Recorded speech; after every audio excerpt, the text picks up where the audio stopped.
when you break down what it means to be competitive and to take away, to learn something from every game, I love that phrase. As long as my life is not at zero, I still got a chance. As long as the clock is not on zeros, I still got a chance. As long as, if I'm playing poker, as long as I got a chip and a chair, I got a chance. And that's when you break through and find that mindset, and you don't let that, the number one thing that gets every TCG player, in my opinion, I make a misplay, or I have a bad beat, or I have a bad roll, and from there it snowballs downhill. Yeah, they're on tilt. And that now I might be on slight tilt, even just a little bit, and I sequence wrong, and then it starts snowballing. Or I don't tap correctly, and then it starts snowballing. Or I don't. There's just so many mistakes that you normally wouldn't make if you were like in the zone. Mm-hmm. You're playing your deck because you know it. And I think that applies to sports. Like, there's so many times where I have a kid, dude.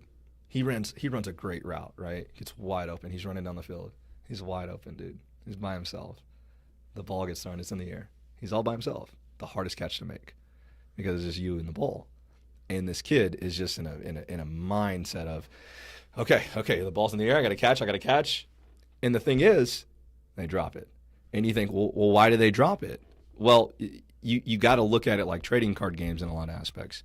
Maybe there is something you didn't do correctly warming up. Maybe there is something you didn't do in the detail of focusing and looking the ball in. Maybe you didn't sequence correctly, but those little bitty misplays can cause you to mess up the very next play. And that's what we want to avoid. If you drop a touchdown pass, receivers, if you're listening, if you drop a touchdown pass, it happens. It sucks.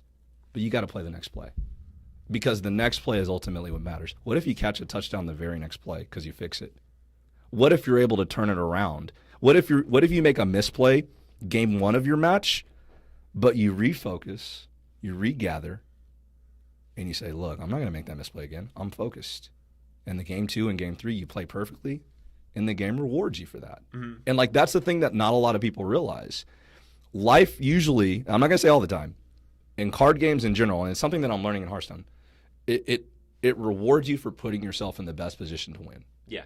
And that's what adopting this mindset, and that's why I can't wait to bring this series to our channel, is because I think that it helps people understand the concept of, you may not get that job that you want. You may not get that in that interview. It may go wrong for whatever reason, but you've got to be willing to say, well, what did I do? Could I have done better?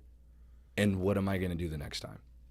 Oh, yeah. Like, just coming from the fitness world, like, and I'm not even going to talk about, like, competition, like dieting stuff, but I'm talking about just personal, like, PRs and stuff like that. Like, I did a series last year. In fact, I think it was 1 year to today, and I did it on IG. I did it on IGTV, but it was talking about, like, what do you do if you miss that lift? There are so many factors that go into how your body performs the way it does that particular day than yesterday or tomorrow. Mm-hmm. And people just think, oh, you didn't eat enough, you didn't get enough sleep. It would take so long to list all the different, hormonal things that go on, the mindset, your physiology, outside your genetics. But, there are so many times where I've, like, not hit a lift. And it's just like, at first, you'd get, like, frustrated. Like, oh, man, I prepped, I trained for this. How come I couldn't pull it? Something didn't feel right. My back's kind of bothering me. What's going on? I had a great warm-up. And then you just have to, like, learn what you did and what you didn't do and prep better the next time. Yep. And then sometimes you had, like, one of the biggest pulls I ever had was it's like over, like, a 600-plus pound rack pull. Mm-hmm. And trust me, I don't know how many times I was told I can't do that. And sounds insane, first of all. Right. I just got in the mindset, and, I was able to do it. And mm-hmm. I was, like, maybe, like, 175 at that weight. Mm-hmm. And then I did a 505-pound hex bar deadlift 3 times. Completely fasted, not recommending that. Also, I've already worked out. Doing a pull lift, like doing sets of 20 reps on 225-pound deadlifts. But I seriously looked at my friend and said, I can do that today. I set up my camera, I recorded it, and did it. It was nuts. That's awesome. Right? And I wasn't like fatigued or nothing. By all accounts of science, shouldn't have happened. Yep. But I did it. But my central nervous system, my parasympathetic nervous system was just firing that day. Everything was harmonious, but I believed I could. And mentality and mindset is so huge for it. Yep. Now, you think about all these different ways. You prep yourself for virtually everything you put your heart into.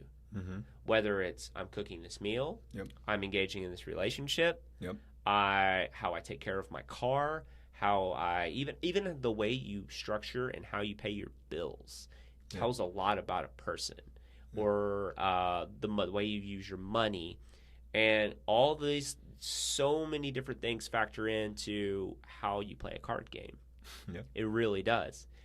We'll use a guy, Duke Devlin. Hey, that's code name for somebody. Yep. The way he managed his money, the way he drove his car, the way he engaged relationships was the way he played. Yeah. Every single way. Yeah. Yep. The way he lived his life. Yep. You know. That is very true. And you know, people say you are what you eat. Well, I think you are what you eat, you know, in what you consume, not necessarily food, but knowledge, content. That's why I stay off of like negative things.